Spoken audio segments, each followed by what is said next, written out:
Rich Flaherty, what's going on, man? Coach Jones, what's going on? Hey, mama.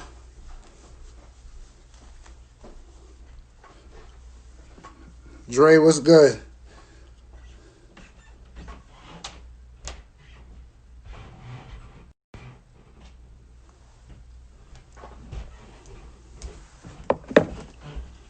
Can everybody hear me? Thumbs up. Thumbs up if you can hear me. Rich Flaherty, congrats on the new house, man.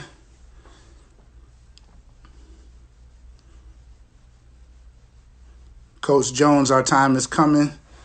I need your help. I need your help on something. No, I'll shoot you a text. So welcome everybody to the 40th episode of the Positive Impact Podcast, where we talk about all topics relevant to the game I love.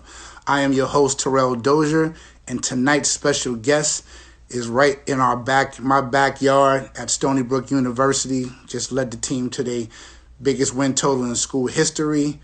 Head coach of the women's basketball program, Caroline McCombs.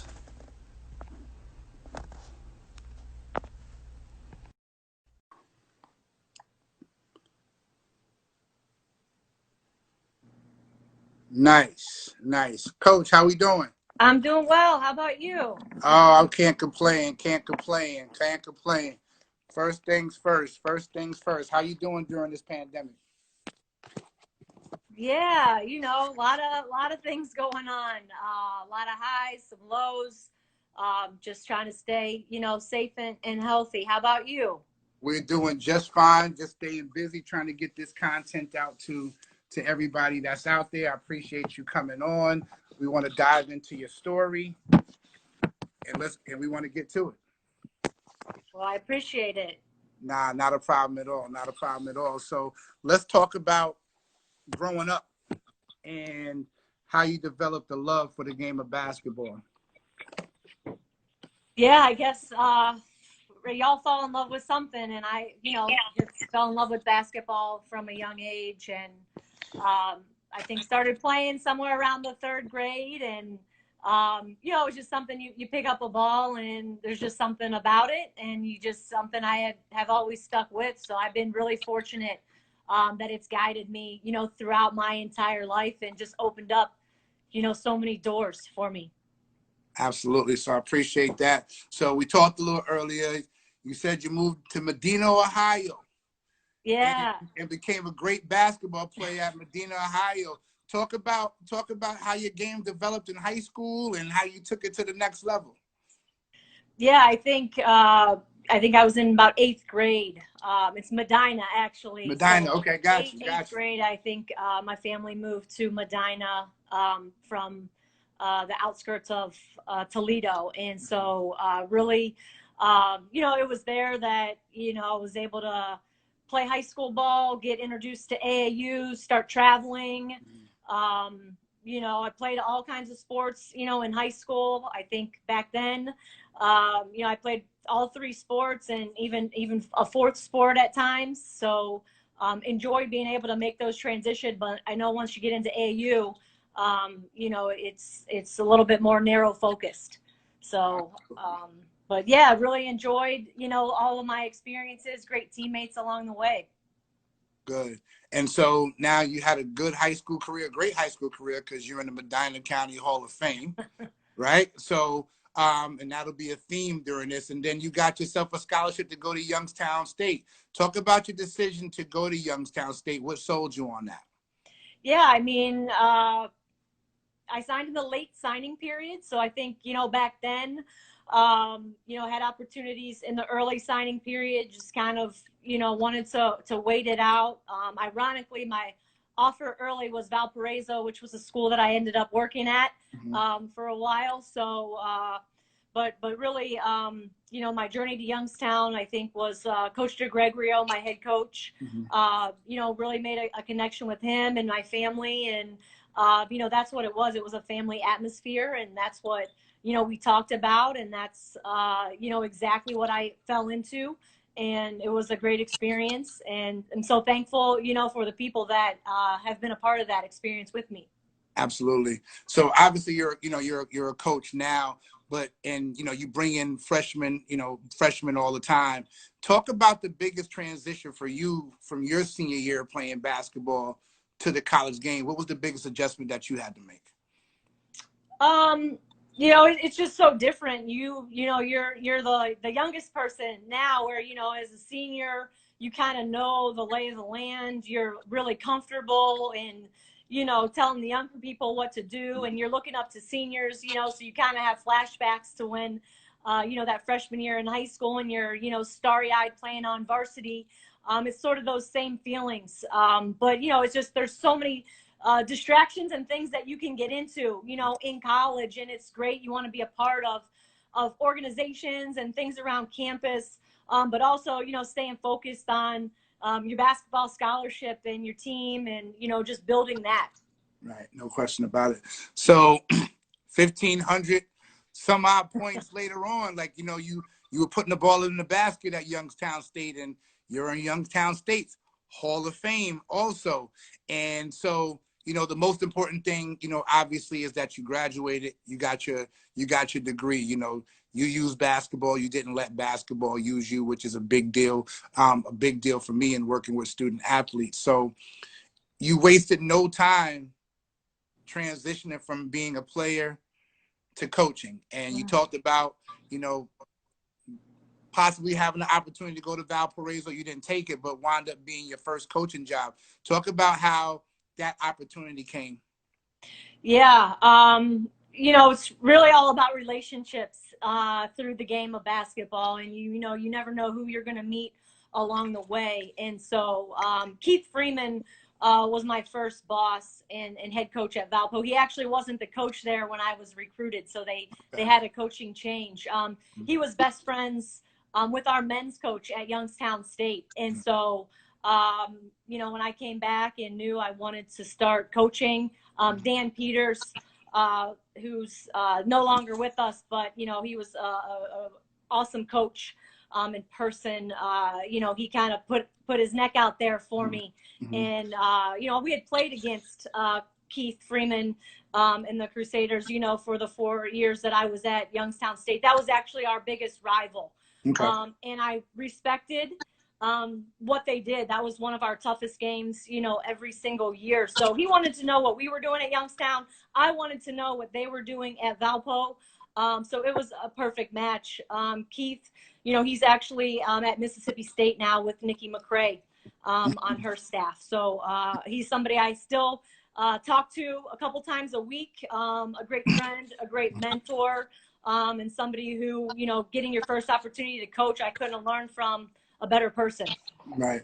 So you spend 6 years at Valpo, and then you move on to University of Pittsburgh, where you made a relationship that kind of carried over to your current staff right now. That's where you got with my guy, Uncle Jeff Williams. I love Uncle Jeff. You know what I mean? Talk about your time at Pitt. Yeah, it was, those are some of the best times, that I've had. Again, my family grew up, and we grew up right outside of Pittsburgh. Both my parents were born right outside of Pittsburgh, and, I have a lot of family around here. And so it was coming home for me, and Agnes Baronato gave me a chance. She took a chance, on me, and Jeff Williams, Shea Ralph, that was our staff. And, we had a great connection. And so those were some fun times.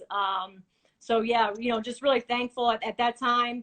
I'm younger than Jeff. He was a mentor to me, really took me under his wing, taught me so much about recruiting and relationships. And, just so thankful that, we've been able to connect for all these years. Absolutely. Great guy. Great hire by you to have him there. Class act all the way. I don't know if he's on here, but Uncle Jeff, I love you, man. Love Uncle Jeff, man. So 5 years at Pitt, and then we moved to the Big Ten and at Northwestern. Talk about that move. Yeah. Having been at Valpo, which is about an hour from Chicago, it was kind of knew the area. And so, again, working for great people has been something that I've been really fortunate. And Joe McEwen, you know, he is that. He is a class act, and knew how successful he was at George Washington.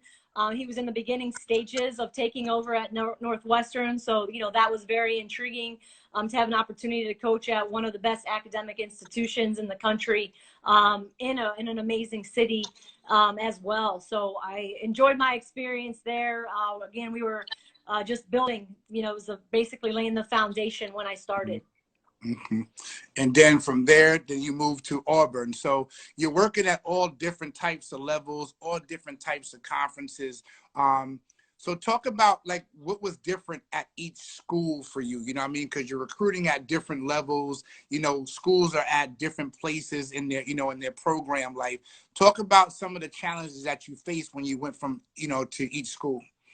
Yeah, I think, again, it's about the people in the school that you're recruiting to, and recruiting for your head coach. Yeah. You know, I think that's so important. So, you know, when you're recruiting to Pitt, that's, you know, more of a city school, you know, and so you're looking at players that are coming from a city, more so than you're looking at players that are coming, you know, from the country, because they're going to fit in. It's going to feel like home. You know, just with how campus is laid out. So, you know, those are the players that you're targeting. Obviously, you have to find out like who's skill set and the specific things that you need. But after that, it's, you know, where are they from? And I think, you know, from my transition from Pitt to Northwestern, and I take this with me to this day, you know, when you go into a gym, you know, everyone can't go to school at Northwestern. And so you have to really look at those transcripts. I think that's, you know, one of the first things that, you know, you're looking for is this kid going to be an academic fit? You know, again, it's such a tremendous school. And so making sure they're going to be able to be successful, you know, while they're there. The amazing thing about women's basketball is those players are out there. Yeah. And, you know, they do go to all kinds of schools, you know, as well. And so just being able to make sure you're recruiting the right kind of kid, and just being able to target them, because, you know, it's a select pool, you know, right, as well, that want to go to that school. But, you know, the families that do, and you're able to, you know, attract those to that school. You know, going to Auburn in the SEC, you know, just working at a school where they've, you know, competed for national championships. Terry Williams Flanoy, she was at Georgetown prior, so I had coached against her in the Big East. You know, a lot of respect for her defense. I knew that was her system and her style, and we were going to be a tough defensive team. So understanding, you know, the types of players, you know, we were going to go after and recruit. I had recruited the South as well at Northwestern, so I was able to get into, you know, Atlanta and Memphis when I was at Northwestern, and so I had a familiarity when I moved to Auburn.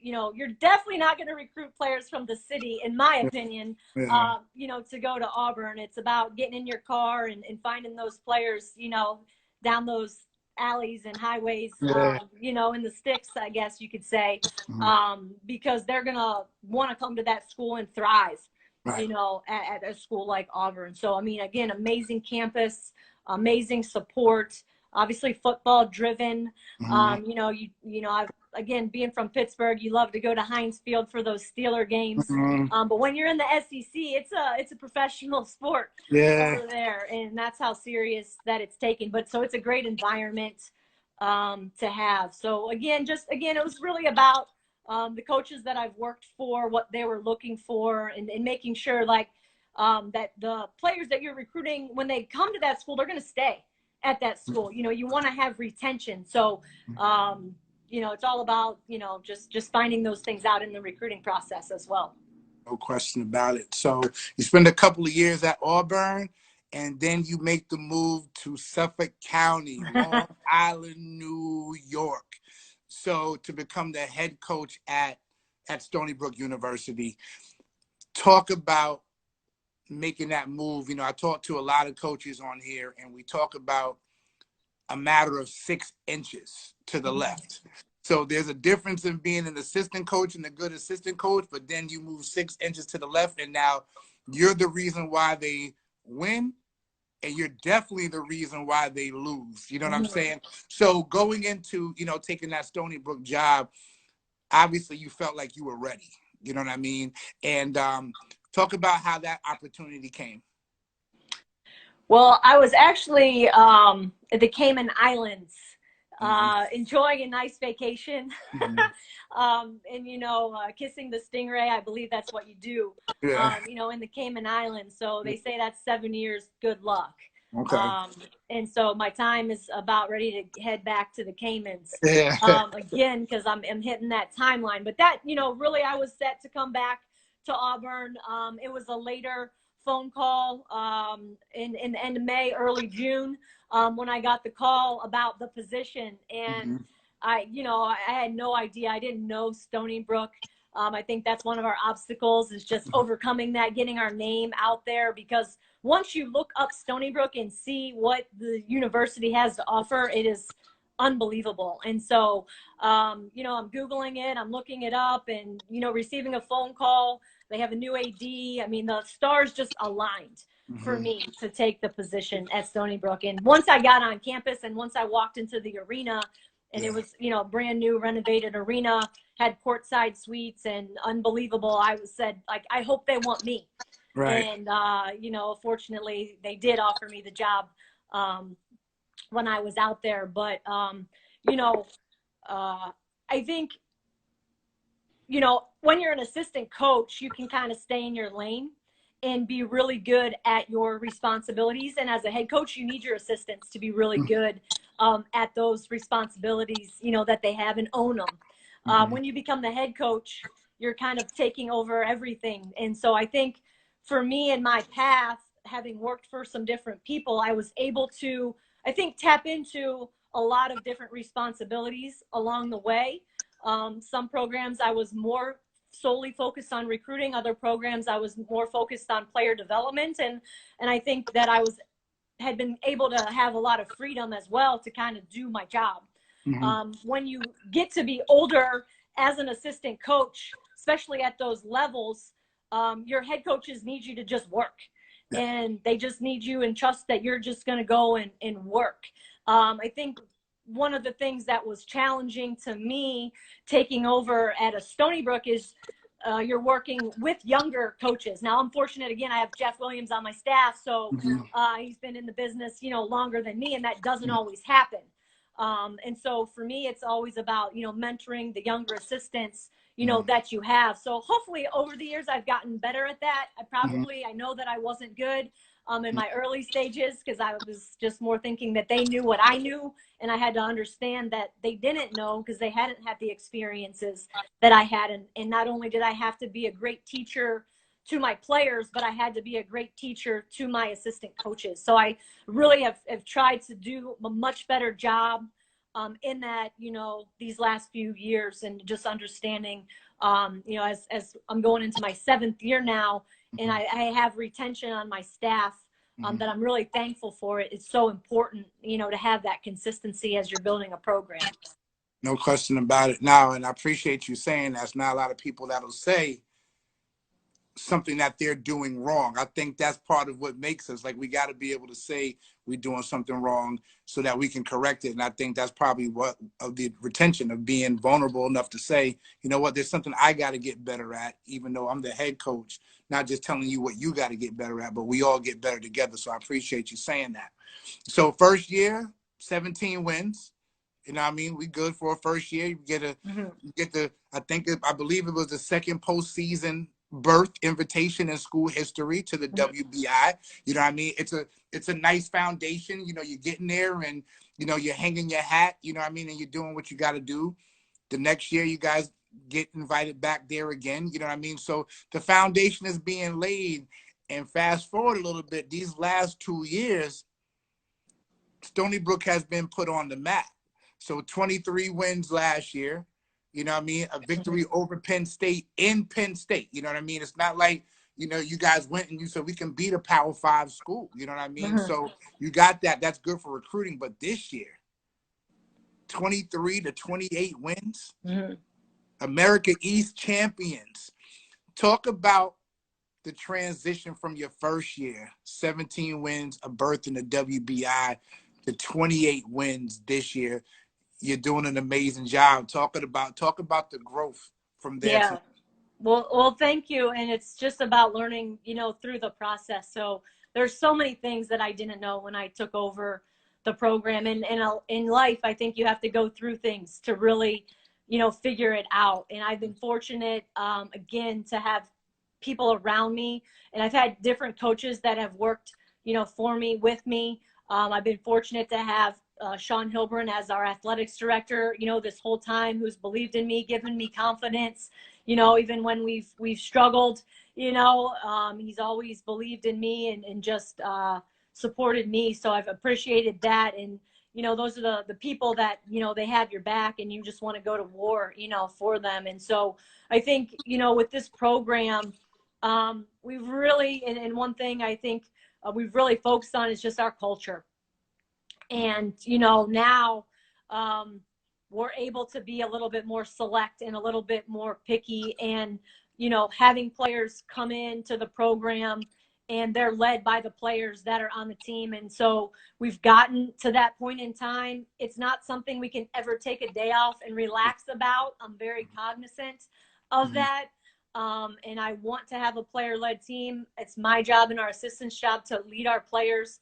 But when that voice is coming from your peers in the locker room, there's nothing like it. And so I think through our on and off court experiences over the last few years, again, life experiences, we've just grown tremendously. And I hope that our players are just soaking in all the things that they've been learning over the years, because they really learned a lot. We graduated, or we have 5 players that have graduated from the program, last year. We'll have 6, this year. So I'm expecting them to pour into the youngsters.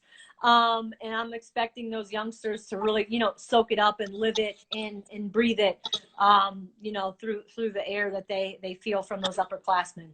No question about it. So 28-3. I got to go back to that. 28-3. A school from Suffolk County. Y'all put us on the map out there nationally. America East champions. Like, you got to feel good. Like, last year we beat Penn State. This year we went down and we beat Pitt this year. So wherever we get seated in the NCAA tournament, we're ready. We don't really fear anybody. And then the pandemic hit. Talk about that feeling of finding out that everything that we worked for the opportunity to get here, and it got taken away from us. Talk about the conversation that you had to have with your players. Yeah, that was a tough moment, for as many magical moments, as we had throughout the year. So, I mean, we were on the brink of losing, to not even get the opportunity to play for the championship game. I mean, we were down, 15 points. We did not lead at all. We only tied it up in regulation to beat Albany, to go into overtime, to advance in the conference tournament. So again, we overcame a lot of obstacles, throughout the season and along the way, to get to the championship game, which is, we don't talk about goals. We talk about commitments and controllables in the process. And so as everybody, wants to, hold the trophy and win the championship, we just focus on the next day, the next practice, the next game, whatever that might be. And so, that's what we were doing that day that we found out. We had gotten to the gym. We had some media. They wanted to talk to our players about, no fans. And I'm like, shh, we haven't told them yet there's going to be no fans. Like, we're going in, we have a scout, we do a scout quiz.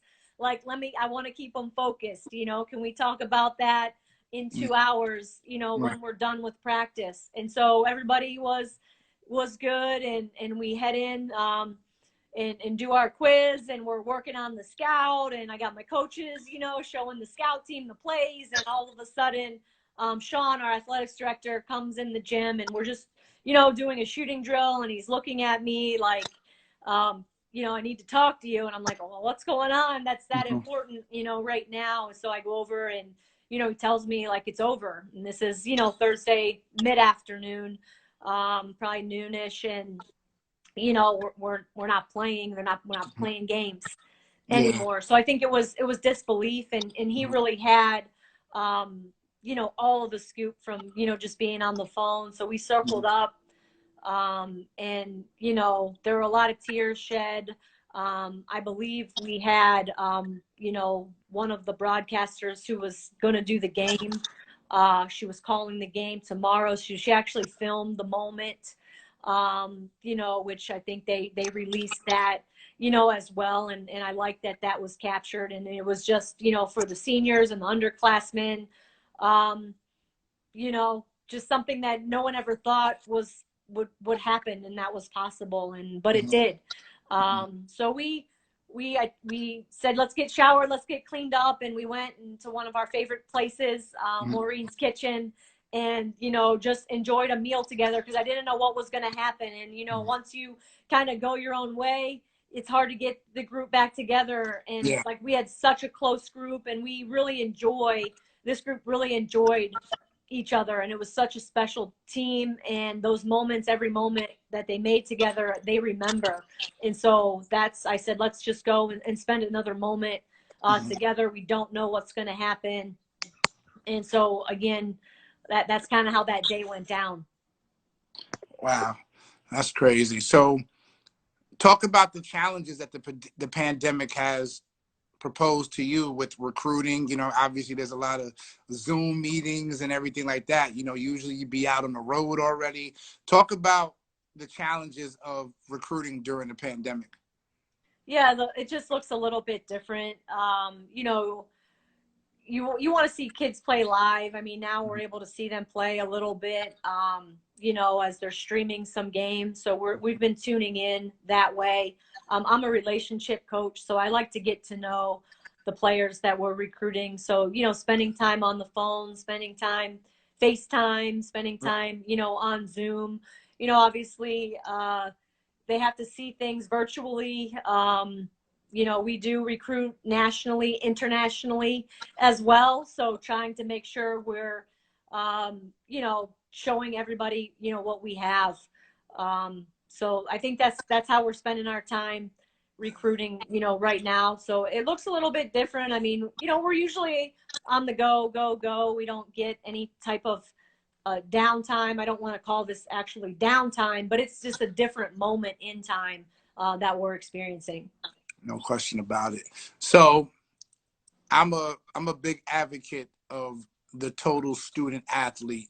It's easy to to say we want to bring in high caliber kids, high character kids, kids who fit the culture of our basketball program. That's the easy part. Like I mean, I think kids want to play basketball, Mm. but the other part, and I think and I got a lot of experience with Stony Brook University. I got a great relationship with Courtney Rickard there. Like what I mean. So I know the support that they give their student athletes there, and the GPA of your team over the years has been amazing. And I think that's something that needs to be recognized even more so than the 28 wins in the America East Championship is the team GPA. So talk about how much pride you take in that, and in girls doing what they're supposed to be doing in the classroom and graduating.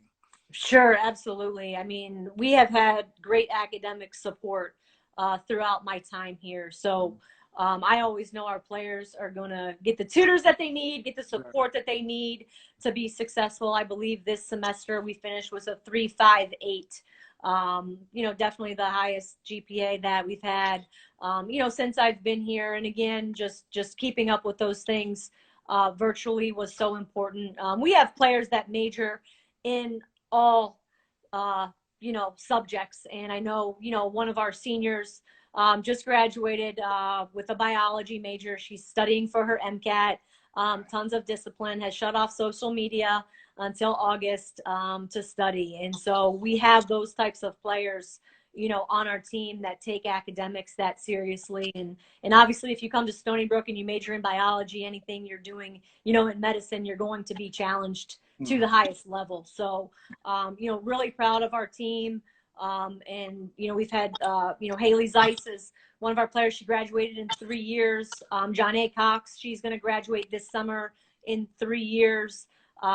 Kenzie Boucher, another senior, she's going to graduate at Christmas time, so 3.5 years. So they're able to do that, with the opportunities that we provide in summer school. And so just really proud of their focus. Absolutely. Now that's kudos to you guys at Stony Brook University for that. So I kind of want to switch lanes for a second. And, I had Jeff on a Zoom call on Facebook earlier, and he raved about you and your leadership. And this is a tough time right now in our country, not only with the pandemic, but everything that's going on with social injustice. So with the murder of George Floyd, when talking to the coaches about how they're managing teams, he spoke highly of the initiative that you took immediately to get your team together. You know what I mean? Talk about your thought process behind that, with everything that's going on, and how your thought process behind managing the team. Sure. I mean, it's just something that has hit us hard, as people. And for me, as a white female, in trying to make sure I'm learning, I'm listening, and I'm educating, myself, and our team. And so we have difficult conversations, and I want to engage, in those conversations. Sometimes our players are more open to talk than others. I think small groups have been a little bit better than maybe large settings, for us, but we've tried to provide opportunities for them to engage in every way possible, to have their voice, to get out, and if they want to protest, whatever they want to do, just being allies and supporters, and doing those things as well. We talk every Monday. I have a leadership group that we get on the phone, and that was this morning. And how are you doing? Like, really, it's just a check-in, and there's 7 people on the call this morning, and they're all in different spaces, but just challenging each other about different books to read, different shows on Netflix, different podcasts. Have you seen this yet? I'm reading this. I read over the weekend a book. I didn't read it. I listened to it, More Myself by Alicia Keys.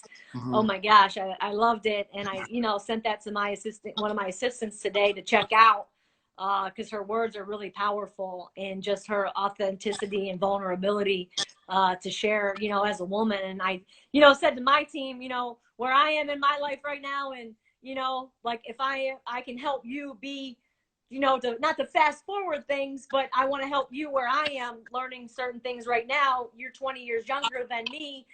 I want to help you to learn. So I thought, we try to have that dialogue on Mondays. On Wednesdays, we talk as a team. That's our midweek check-in.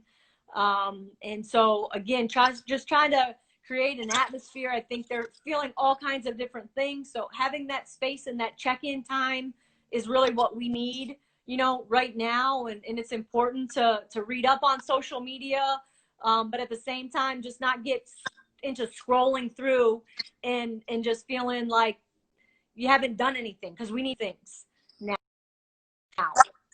So, that's really our next step. And I think, again, we're trying to do those things and make those changes at Stony Brook.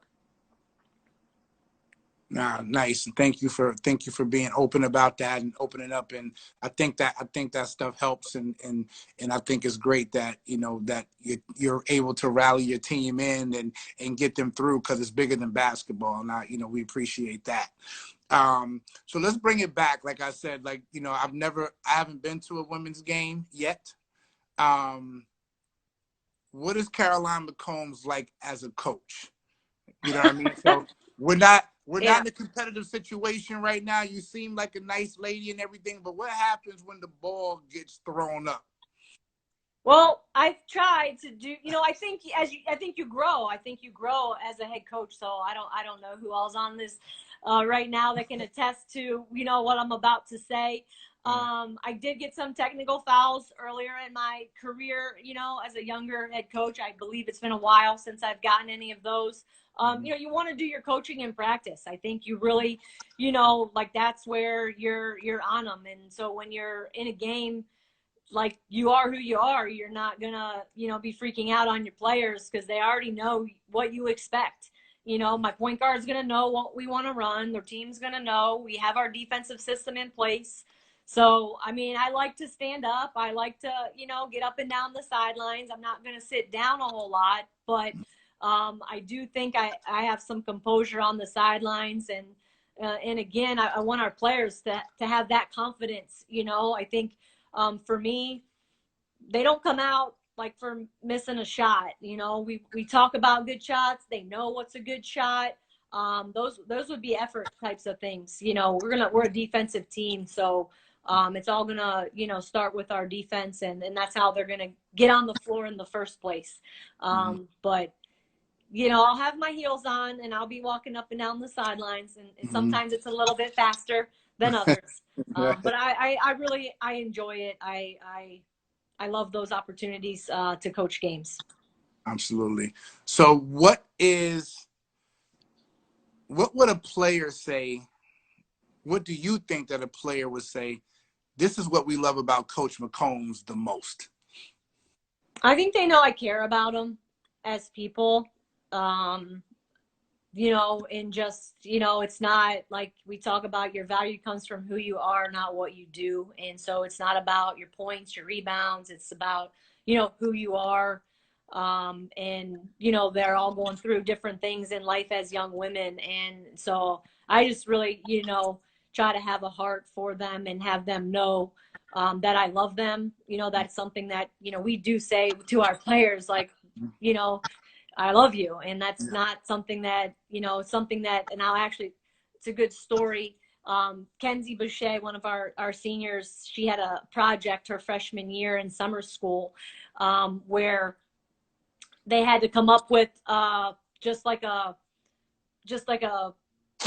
what do you want to call it? Just a project, like they had to come up with something they wanted to do. So her thing was, if I say I love you, are you going to say I love you back? So just if I say that, are you going to say it back? And so that's really how it started. And but I mean, this team, we love each other, and I think it's real. And so I think that's what they would say, is that I care about them as people. Nah, and I think that's important. Like when you're sitting in living rooms and you're recruiting, and sitting in front of parents, and I think it's important that what coaches say in that living room transitions to when the kid actually gets to college. I think that's what makes you a real one. You know what I mean? When I told you in the recruiting visit that I was going to care for your child, and then you get there and that child does feel cared about, because these kids are away from their parents initially. It's a big deal. You're helping these young women, these young ladies grow into young, to women by the time that they leave your program.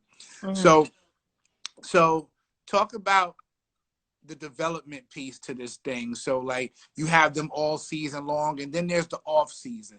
What are the expectations that you have for your players in the off season when you're not around as much?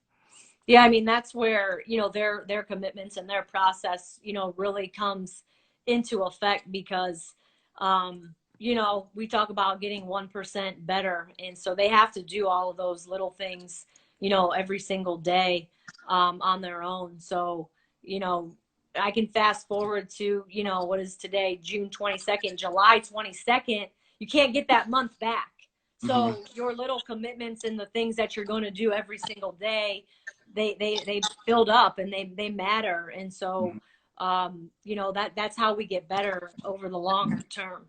And now it looks a little bit different. Everyone doesn't have access to a court or to a weight room. And, they love to lift. During this off season is our time that we get stronger, right? We'll start working on like the speed a little bit later, but this is the time where, they're really able to get into the weight room and get stronger. And we're going to get to that point. We'll get them back on campus. And, some of them have access, but everybody doesn't. But we're all in the same boat, right? Everybody's in the same boat right now. So we just have to ease our way back into it. Right. I see you getting some love from Coach Gabe right now. Yeah, yeah, yeah. So you played the game and now you're coaching the game. Do you think that that helps you? Like, you know, when you're talking to your players, like you're not just somebody who has a knack for coaching the game. I was also in your position before. Like I've actually played this game before. How does that help you in coaching? Yeah, I think it's so important too to stay fresh with that because, you know, the longer you're on the sidelines, you know, your perspective can get different, right? Than when you're actually playing, and the things that you feel as a player are so real. And so I think this year was so important, you know, for me. I did spend more time than I ever have with our point guard, KK Hilaire, who was a grad transfer for us and had a phenomenal season.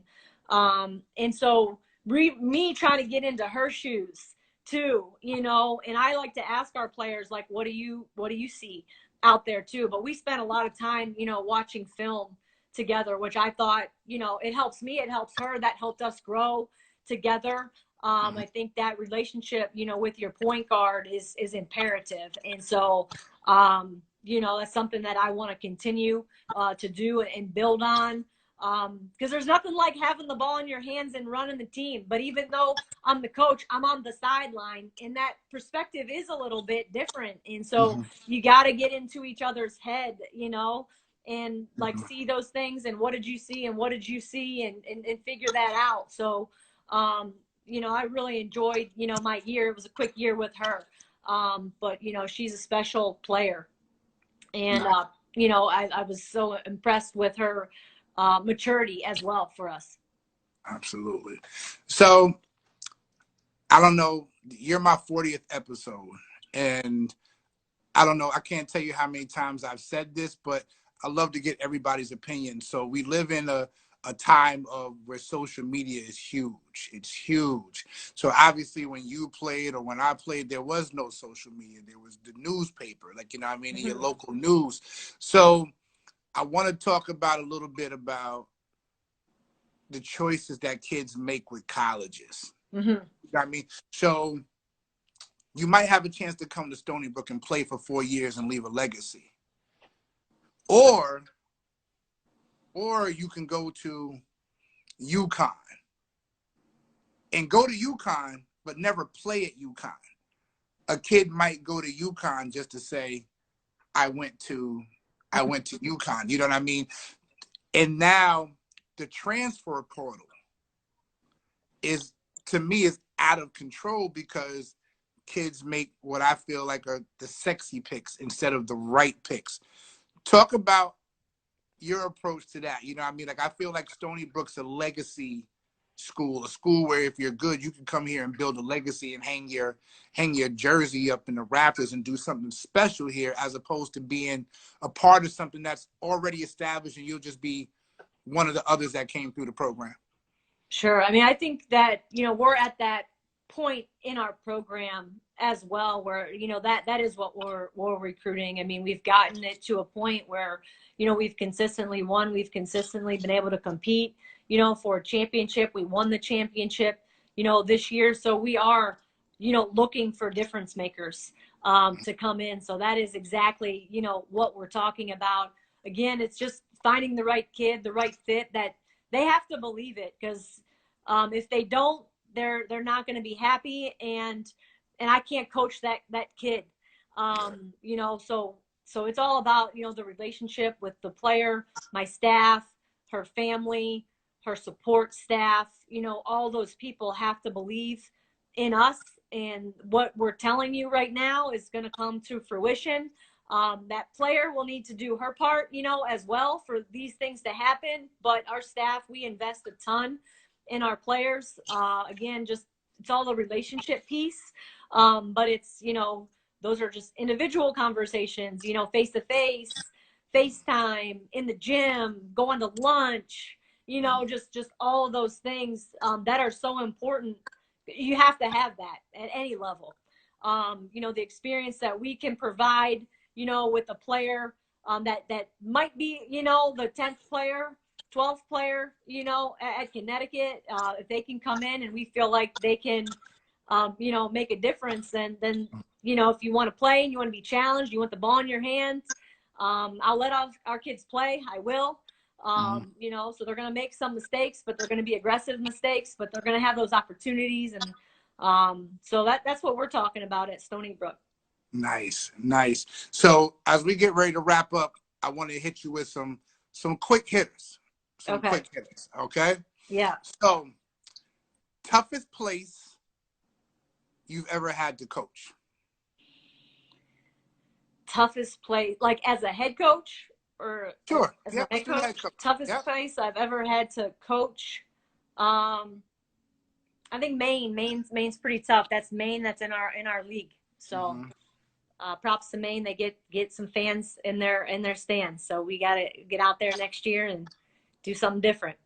Okay. Most exciting game that you've ever coached in as a head coach?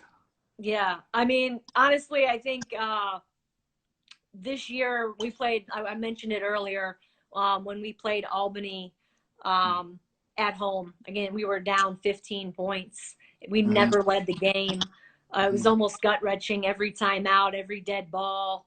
But our players knew that they were not going to be denied, and they found a way to overcome. And that was, because that was it. This was our year, and so had we not, won that game, we wouldn't even been talking about, how our season ended.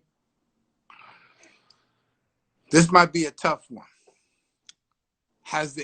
Is there a game that you feel like I blew it? Yes, absolutely. Yeah, we should have won at Syracuse. We should have won at Syracuse. So that was 3 years ago, 17, 18. I blew it. Yes. I got Coach Q coming on tomorrow. I might have to ask him. Okay. Yeah, I gave him a gift. I gave him a gift. Yes, it was a gift. I blew it. I again, I'm not going to watch that game because I want to get a good night's sleep tonight. But yeah, I mean that we were right there. We had them, and again a couple different decisions, and we win that game at Syracuse. Okay. I'm going to hit you with 3 hypothetical situations. 1, I have a daughter who wants to play Division I basketball. 2, your advice to me as a parent of a girl who wants to play Division I basketball. And then I want to get into coaching. What is your number one? What is your advice for my daughter? What is your advice for me as a parent? Because, there's some overbearing parents out there. And then what is your advice to me if I want to get into the game in coaching? All right, a 3-parter here. Okay, so your advice to your daughter, yes, who wants to play in college. Wants to play in college. Yeah, you gotta love the game. You gotta love the game. It's gonna, give you a lot of great things back, but you gotta spend a lot of time. You build lifelong friends. But you got to work on your game because that's how you're going to get on the court. So it's not about just playing all the games and traveling and doing it's all the dirty work, all the early mornings, the late nights, getting in the gym, taking care of your body, rest, nutrition. All of those things are really important. Okay. Now your advice to me as a parent. Just love and support your daughter. Encourage her. I think you can talk about the games, but I think like sometimes you need to let your daughter probably talk about the game before you tell her about the game. I think that would be something, that's important. But get her around good people, get her around good coaches. Again, skill developers, teachers, of the game. I think that's really important. Just playing all the games is good because you need to just play, but at the same time, that skill work, you got to be able to dribble, pass, and shoot. Absolutely. So I'm gonna throw this extra one in there. My daughter signs with Stony Brook. She's not playing. I feel like she should be playing. are you willing to have a conversation with me on why my daughter is not playing? Or do you go to my daughter first? How would you handle that? Yeah, we definitely talk to your daughter about that. That's a player to coach conversation, that we have. And we're fortunate to have those relationships with our players. We haven't had parents calling about things, and we really have just dealt with the players. And they know why they're not playing. The kid knows. And they got just work harder. And I think, we've had some kids that really want it, and you see the tears in their eyes, and they just commit to just, at a certain point in the season where they just gotta, their role is the most important thing, and being selfless to, that they need to fulfill that role that we need for the team. But at a certain point in time, like right now, hey, it's wide open. If you want a spot, this is your opportunity to go get your spot. So we talk about that time of year also that we're in, and how to earn those minutes that you're going to want, in November through March. Right. So I want to become a coach. What do you say to me? Are you sure? Are you sure? And I'm sure I don't, but hypothetically speaking. Yeah. You want to become a coach. There's just a lot that goes into it. Again, we spend a lot of time. I don't know. I want to be able to work smarter. Because I think we try to work, hard and long all the time, and you got to work smart, as well. But again, be around, it's like any job, you want to be around the right kinds of people, because then it's not a job, and you're doing what you love. So again, just like your daughter playing, you want to coach, you want to make sure you're doing something, that you love, because really, if you love it, it's not a job. Right. And you get an opportunity to teach, a lot through the game of basketball. No question about it. Great answer. Last question. What do you want to be remembered for? What is Caroline McCombs' legacy going to be when it's all said and done? That's a good question. I think that just like loving my girls, loving my players, and just taking care of them, and having them have amazing experiences in life, and remembering that their times, when they played for me, that those were some of the best times of their life. Great answer. Coach, I want to thank you so much for kicking off my women's basketball week. It's been an honor talking to you. When this thing gets right and it gets regular again, I definitely want to come check out a practice. We definitely want to come check out a game, and we definitely want to support the Seawolves as much as possible. Keep doing what you're doing. Take care of my Uncle Jeff for me, man, and keep grinding. Thank you so much again. Thank you for having me. It was nice chatting with you, and you better get your butt out to Stony Brook, all right? We'll get out there. Thanks a lot, Coach. All right, Appreciate thank you. Okay. Stay safe. Uh-huh. All right. Bye-bye.